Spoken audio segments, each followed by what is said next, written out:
Students, welcome all of you.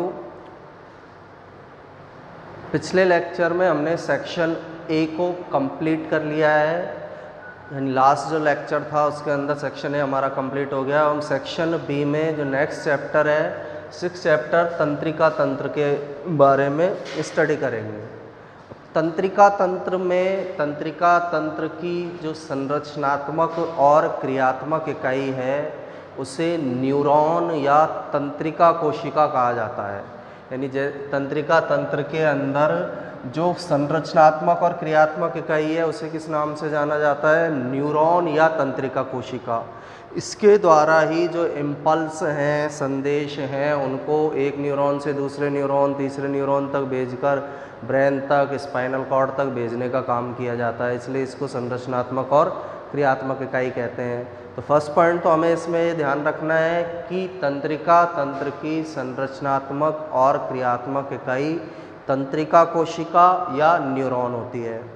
Second, neuron की structure को हम देखें, डायग्राम हमने बना रखा है। तो न्यूरॉन या तंत्रिका कोशिका की संरचना में प्रमुख रूप से निम्न भाग पाए जाते हैं। इसका जो सबसे first part dendrite, second part साइटोन या कोशिका काय, कोशिका काय या साइटोन होता है, और थर्ड पार्ट इसका एक्सॉन होता है। यानी 3 प्रमुख भागों में इसकी स्ट्रक्चर को बांटा गया है। फर्स्ट डेंड्राइट, सेकंड कोशिका काय, साइटोन, थर्ड एक्सॉन के नाम से इसे जाना जाता है। जो पूरी स्ट्रक्चर हमको दिखाई दे रही है ये स्ट्रक्चर कौन सी है? एक्सॉन है। ये कोशिका काय है, इससे जो ये तंतु फिलामेंट निकल रहे हैं इन्हें डेंड्राइट के नाम से जाना जाता है।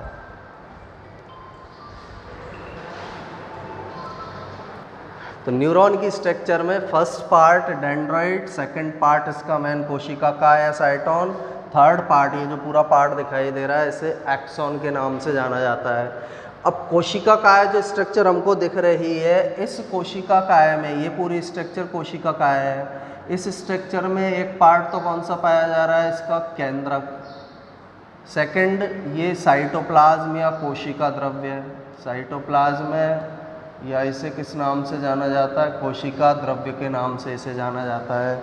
इसके अलावा इसमें इस तरह के फ्रेगमेंट प्रेजेंट होते हैं। जो साइटोन है उसके अंदर इस तरह के फ्रेगमेंट उपस्थित होंगे, कण उपस्थित होंगे। इन कणों को निश्चल कण कहा जाता है। ये जो कण है इन कणों को निश्चल ग्रैन्यूल के नाम से जाना जाता है। निश्चल कण इन्हें कहा जाता है।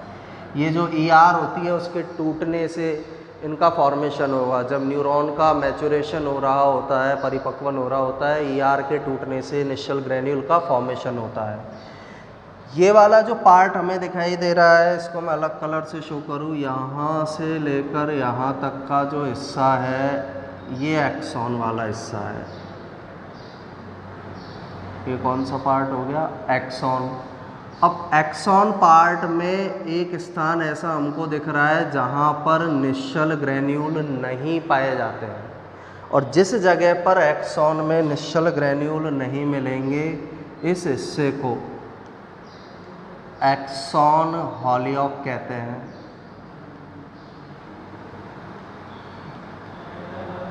एक्सॉन हॉलियोक के नाम से इसे जाना जाता है। यानी ऐसा हिस्सा है ये जहाँ से एक्सॉन स्टार्ट हो रहा है। ये साइटोन बॉडी यहाँ ख़त्म है, यहाँ से एक्सॉन स्टार्ट हो रहा है। तो जो एक्सॉन की स्टार्टिंग है उस जगह पर ये निश्चल ग्रैन्यूल नहीं पाए जाते हैं। इस हिस्से को एक्सॉन हॉलियोक के नाम से जाना जाता है।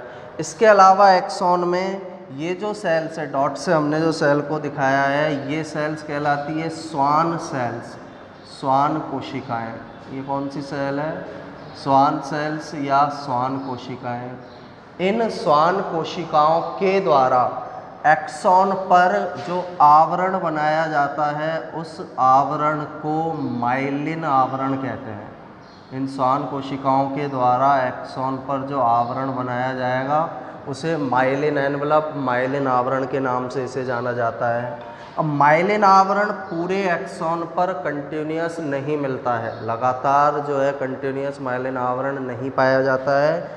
इस माइलिन आवरण में बीच में गैप पाए जाते हैं। ये जो गैप हमको दिखाई दे रहे हैं, ये गैप, ये जो गैप है, इन गैप को रेनवियर के नोड कहते हैं।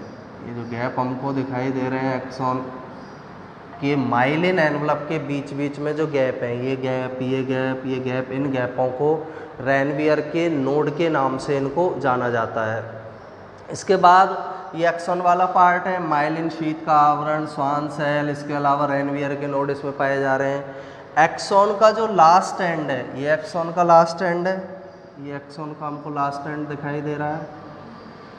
एक्सॉन का लास्ट एंड क्या होता है, इस तरह से डिवाइड होगा और इनका जो लास्ट सिरा है वो फूला हुआ होगा, इस तरह से फूला हुआ पाया जाता है।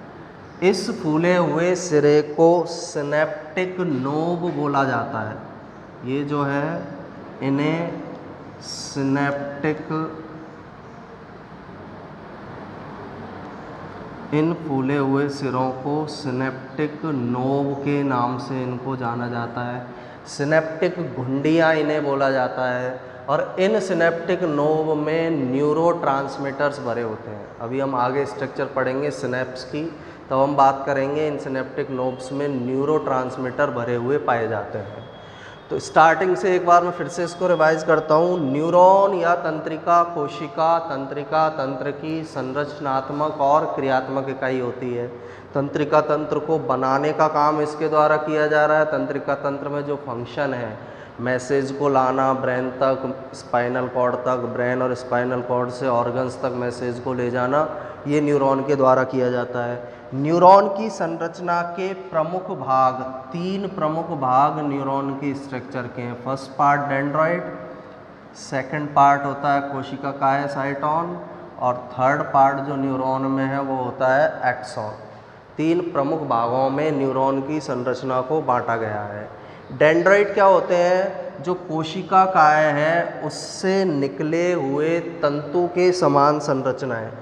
ये स्ट्रक्चर हमको दिख रही है, थ्रेड लाइक स्ट्रक्चर, इस तरह की जो तंतु के समान ये स्ट्रक्चर है, इन स्ट्रक्चर्स को डेंड्रॉइड्स कहा जाता है। ये स्ट्रक्चर जो है इन्हें डेंड्रॉइड्स के नाम से इन्हें जाना जाता है।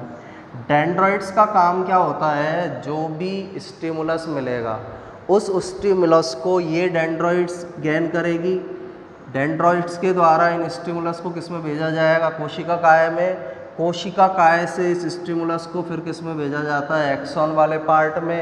एक्सॉन से जाते हैं सिनेप्टिक नॉब में और सिनेप्टिक जो नॉब है उससे फिर नेक्स्ट जो न्यूरॉन है उसके अंदर ये ट्रांसमिट होते हैं। तो डेंड्रॉइड जो मैसेज है या उद्दीपन है उनको ग्रहण करने का काम करती है, ये स्ट्रक्चर डेंड्रॉइड है। सेकंड स्ट्रक्चर है न्यूरॉन में कोशिका काय या साइटोन। ये पूरा जो पार्ट हमें दिखाई दे रहा है, इस पूरे पार्ट को कोशिका काय या साइटोन कहेंगे। साइटोन में क्या क्या पाया जा रहा है, साइटोन का फर्स्ट पार्ट है केंद्रक। साइटोन के अंदर केंद्रक उपस्थित होगा। साइटोन के अंदर कोशिका द्रव्य उपस्थित होगा। साइटोन के अंदर निश्चल ग्रेन्यूल उपस्थित होंगे, निश्चल कण उपस्थित होंगे।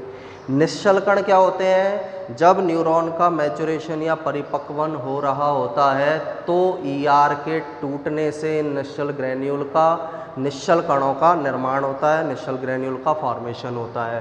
तो 3 पार्ट्स इसके अंदर हो गए, कोशिका काय में केंद्रक, कोशिका द्रव्य और निश्चल ग्रेन्यूल इसमें पाए जाएंगे। इसके बाद तीसरा पार्ट आता है तंत्रिका कोशिका या न्यूरॉन का एक्सॉन। एक्सॉन वाला जो हिस्सा है, एक्सॉन वाला जो पार्ट है, इसमें कौन कौन से स्ट्रक्चर है। सबसे पहले तो एक्सॉन जिस जगह पर कोशिका काय में जुड़ा हुआ है उसे एक्सॉन हॉलियोक कहा जाता है। यानी ये साइटोन है, इसमें जिस जगह पर एक्सॉन जुड़ा हुआ है उसे किस नाम से जाना जाता है, एक्सॉन हॉलियोक। एक्सॉन हॉलियोक में निश्चल ग्रेन्यूल या निश्चल कण नहीं पाए जाते हैं। डेंड्रॉइड में भी निश्चल ग्रेन्यूल उपस्थित होंगे, कोशिका काय में उपस्थित होंगे, लेकिन एक्सॉन हॉलियोक और एक्सॉन इन दोनों में निश्चल ग्रेन्यूल नहीं पाए जाते हैं। एक्सॉन ऑलियोक के बाद ये जो थ्रेड लाइक स्ट्रक्चर है ये पूरी एक्सॉन है। एक्सॉन के ऊपर स्वान सेल्स पाई जा रही हैं, ये स्वान सेल्स हैं, ये स्वान सेल्स हमने बनाई है। स्वान सेल्स के द्वारा एक्सॉन पर एक एनवलप या आवरण बनाया जाता है। उस एनवलप या आवरण को माइलिन आवरण कहते हैं। जो एनवलप या आवरण इन पर बनाया जा रहा है उसे कौन सा एनवलप या आवरण बोला जाता है? माइलिन आवरण इसे बोलेंगे। माइलिन आवरण पूरे एक्सॉन पर नहीं पाया जाता है, बीच में कुछ गैप मिलेंगे, इन गैप को रेनवियर के नोड कहा जाता है। माइलिन आवरण कंटिन्यू नहीं होगा, बीच बीच में जो गैप पाए जाएंगे उन्हें रेनवियर के नोड के नाम से इन्हें जाना जाता है। लास्ट जो एक्सॉन का अंतिम सिरा है इस तरह से ब्रांचेज के अंदर डिवाइड हो जाता है, शाखाओं में विभाजित होगा और इनका अंतिम भाग बल्ब के समान फूला होता है। इनके जो सिरे हैं लास्ट वाले एंड, इनका अंतिम भाग बल्ब के समान फूला हुआ पाया जाता है, जिसे सिनेप्टिक नोब या सिनेप्टिक घुंडी कहते हैं। सिनेप्टिक नोब के अंदर तंत्रिका, पेशी, रसायन या न्यूरोट्रांसमीटर भरे रहते हैं, जो मैसेजेज को या उद्दीपनों को एक न्यूरॉन से दूसरे न्यूरॉन में भेजने में सहायक होते हैं। तो ये हमने तंत्रिका कोशिका या न्यूरॉन की स्ट्रक्चर के बारे में पढ़ा है। इसके बाद जो नेक्स्ट हमारी इसके अंदर हेडिंग है तंत्रिका आवेग का संचरण, यानी न्यूरॉन या फिर न्यूरॉन के द्वारा किस प्रकार से तंत्रिका आवेग इसमें उत्पन्न होता है और किस तरह से उसका संचरण किया जाता है। पहले तंत्रिका आवेग की उत्पत्ति तथा उसका संचरण। तो नेक्स्ट जो हेडिंग है हमारी इसके अंदर तंत्रिका आवेग की उत्पन्न होता है और किस तरह से तंत्रिका आवेग का संचरण किया जाता है उसके बारे में हमें इसके अंदर पढ़ना है। तंत्रिका आवेग क्या होता है? जैसे मान लीजिए हमारे पिन अटैच हुई, पिन यहाँ पर हाथ फिंगर के यहाँ पर टच हुई, इस मैसेज को जो है कहाँ तक लेकर जाया जाएगा? स्पाइनल कॉर्ड तक। स्पाइनल कॉर्ड उसको ब्रेन तक भेजेगा एक सूचना को, और स्पाइनल कॉर्ड उसके लिए ये मैसेज हमें रिप्लाई भेजेगा कि हाथ को हमारे हाथ को हटाना है। तो ये आवेग उत्पन्न कैसे होते हैं, इनका संचरण किस तरह से होता है, उसके बारे में हमें इस हेडिंग के अंदर पढ़ना है। अब इसमें सबसे पहले हमें याद ये रखना है, जो न्यूरॉन है एक एक्साइट होने वाली सेल होती है। जो न्यूरॉन या तंत्रिका कोशिका अभी हमने पढ़ी है वो एक एक्साइटेबल सेल होती है, उत्तेजित सेल होती है। और सामान्य अवस्था में न्यूरॉन की झिल्ली पॉलराइज्ड कंडीशन में होती है, ध्रुवित अवस्था में पाई जाती है। अब ध्रुवित अवस्था का मीनिंग क्या होता है? सिंपल सा इसको हम एक डायग्राम से समझें। इनमें यहाँ पर 3 शब्द हम काम में लेंगे, पहले उन शब्दों को मैं लिख देता हूँ। एक है ध्रुवित कंडीशन, ध्रुवित अवस्था, ध्रुवित। दूसरी कंडीशन है विध्रुवित,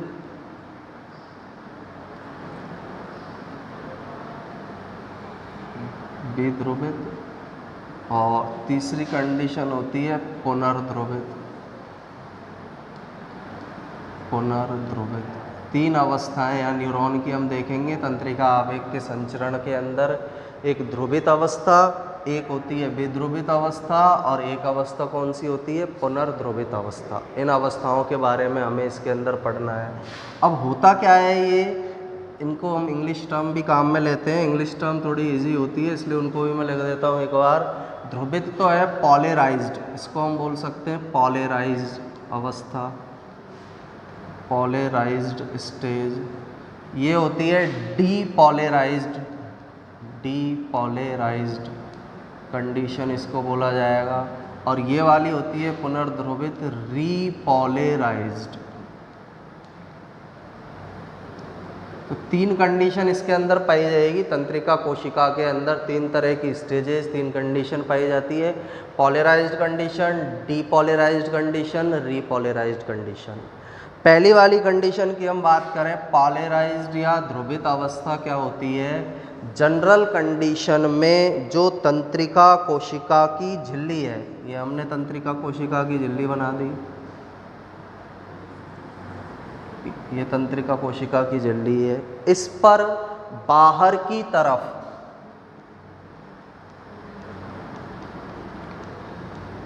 प्लस चार्ज पाया जाता है अंदर की तरफ माइनस चार्ज मिलेगा, इधर भी अंदर की तरफ माइनस चार्ज और बाहर की तरफ कौन सा चार्ज उपस्थित है, प्लस चार्ज यहाँ पर उपस्थित है। जनरल कंडीशन में प्लाज्मा झिल्ली की बाहरी सतह, प्लाज्मा झिल्ली किसकी है, न्यूरॉन की, तंत्रिका कोशिका की, तंत्रिका कोशिका की बाहरी सतह पर प्लस आवेश उपस्थित होता है, अंदर वाली सतह पर माइनस आवेश उपस्थित होता है। इस कंडीशन को हम पॉलराइज्ड कंडीशन या ध्रुवित अवस्था कहते हैं। यानी जनरल कंडीशन के अंदर प्लाज्मा झिल्ली के आउटर सरफेस पर प्लस चार्ज, अंदर माइनस चार्ज, अंदर माइनस चार्ज, बाहर प्लस चार्ज होगा। ये जो अवस्था है, इस अवस्था को न्यूरॉन की पॉलराइज्ड अवस्था या न्यूरॉन की प्लाज्मा झिल्ली की पॉलराइज्ड अवस्था या ध्रुवित अवस्था कहा जाता है। और इस अवस्था में जो पोटेंशियल होता है या विभव जो होता है उसकी वैल्यू -70 मिलीवोल्ट होती है। ध्रुवित जो अवस्था है उसके अंदर पोटेंशियल जो विभव है उसकी वैल्यू का मान कितना होता है, -70 मिलीवोल्ट इसका मान होता है। इस कंडीशन में जो पोटेंशियल है या विभव इसके अंदर है उसकी वैल्यू या मान कितना है, -70 MV इसकी वैल्यू होती है। क्यों होता है ये प्लस चार्ज और माइनस चार्ज, इसके कुछ रीज़न होते हैं, इसके कुछ कारण होते हैं। पहला कारण इसका ये है, ध्रुवित अवस्था में बनाए रखने का एक बाहर जो है, यहाँ ये जो प्लाज्मा झिल्ली है ये सोडियम आयन के लिए अपारगम्य होती है। जनरल कंडीशन में सोडियम आयन के लिए ये अपारगम्य है, पोटेशियम आयन के लिए ये क्या होती है, पारगम्य होती है। पहला कारण तो इसका ये है। अभी आगे हम बात करेंगे इससे क्या प्रभाव पड़ता है। सोडियम आयन के लिए ये परमिएबल है, पोटेशियम आयन, सोडियम आयन के लिए अपारगम्य, पोटेशियम आयन के लिए क्या होती है, पारगम्य होती है। सेकंड, विशेष प्रकार के आयन चैनल इसमें पाए जा रहे हैं। आयन चैनल इसके अंदर उपस्थित हैं विशेष, जिनके कारण इसकी विध्रुवण अवस्था बनी रहती है। जो इसकी पॉलराइज्ड कंडीशन है, ध्रुवित अवस्था है, वो इसमें पाए जाने वाले विशेष आयन चैनलों द्वारा बनी रहेगी। ये आयन चैनल ऐसे होते हैं जो सोडियम को अंदर नहीं आने देते हैं और पोटेशियम को अंदर आने देते हैं, तो इसलिए विशेष आयन चैनल है, इनके कारण ये विध्रुवण की अवस्था बनी रहती है। सोडियम के लिए अपारगम्य, पोटेशियम के लिए जनरल कंडीशन में क्या होती है, पारगम्य। अब प्लस और माइनस चार्ज यहाँ पर कैसे आया, इस प्लस और माइनस चार्ज के आने का कारण है बाहर की ओर, प्लाज्मा झिल्ली के बाहर की ओर सोडियम आयन अधिक होते हैं और अंदर की ओर पोटेशियम आयन अधिक होंगे। इसी का जस्ट अपोजिट ऊपर बाहर की ओर हम बात करें, सोडियम आयन यहाँ अधिक है, पोटेशियम आयन यहाँ अधिक है। फिर दूसरी कंडीशन, पोटेशियम आयन प्लाज्मा झिल्ली के बाहर कम है और पोटेशियम आयन बाहर कम है और यहाँ सोडियम आयन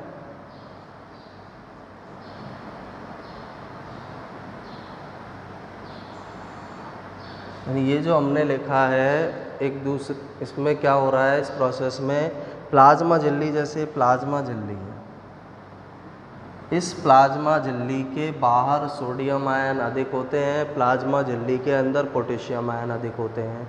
प्लाज्मा झिल्ली के बाहर पोटेशियम आयन कम होते हैं, प्लाज्मा झिल्ली के अंदर सोडियम आयन क्या होते हैं, कम होते हैं। ये प्लाज्मा झिल्ली के अंदर वाली स्थिति है, ये प्लाज्मा झिल्ली की आउटर कंडीशन है कि बाहर की तरफ किस तरह की कंडीशन मिलेगी।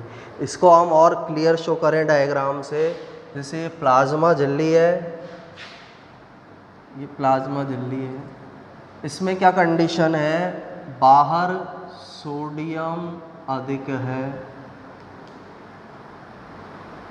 अंदर सोडियम कम है, बाहर पोटेशियम कम है और अंदर पोटेशियम अधिक है। तो ये कंडीशन है। इसके अलावा प्लस माइनस का जो रीजन है, बाहर सोडियम आयन है इसलिए तो प्लस चार्ज पाया जा रहा है, अंदर पोटेशियम आयन है, लेकिन इस पोटेशियम आयन के साथ साथ प्लाज्मा झिल्ली के अंदर की और प्रोटीन्स भी पाए जाते हैं, और प्रोटीन्स पर चार्ज होता है नेगेटिव, प्रोटीन पर नकारात्मक चार्ज है, नेगेटिव चार्ज है, इसलिए अंदर की ओर माइनस चार्ज होगा। बाहर सोडियम आयन ज़्यादा है इसलिए प्लाज्मा झिल्ली के बाहर की ओर कौन सा चार्ज पाया जाता है, पॉजिटिव चार्ज। अब ये जो कंडीशन है सोडियम अधिक सोडियम कम, पोटेशियम अधिक पोटेशियम कम, ये है प्लाज्मा झिल्ली के बाहर की अवस्था।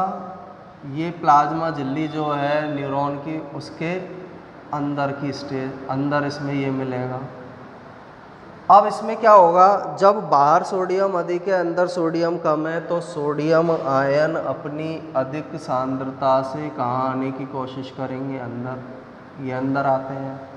इसी तरह से अंदर पोटेशियम अधिक है, बाहर पोटेशियम कम है, तो पोटेशियम आयन यहाँ से कहाँ जाएंगे, बाहर की ओर जाएंगे। ये जो आयन है, अणु है, अपनी अधिक सांद्रता से कम सांद्रता की ओर जाते हैं, अणु या आयन अपनी अधिक सांद्रता से कम सांद्रता की ओर जाते हैं, इसलिए ये सोडियम बाहर से अंदर आएंगे, पोटेशियम अंदर से कहाँ जाएंगे, बाहर। और जब ये दोनों, यदि ये कंडीशन लगातार चली, सोडियम अंदर आने लगा, पोटेशियम बाहर जाने लगा, तो इक्विलिब्रियम की अवस्था इस्टेब्लिश हो जाएगी, साम्य अवस्था की अवस्था आ जाएगी। तो इनके इस अभिगमन को रोकने के लिए या चार्ज के डिफरेंस को बनाए रखने के लिए एक पंप काम करता है, जिससे सोडियम पोटेशियम पंप कहते हैं।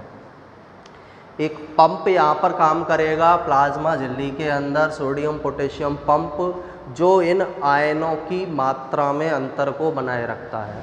बहुत ही इम्पोर्टेंट पंप है, और जितना भी भोजन हम ग्रहण करते हैं उसका लगभग 50% जो भोजन से ऊर्जा प्राप्त हो रही है वो ऊर्जा इस पंप में खर्च होती है।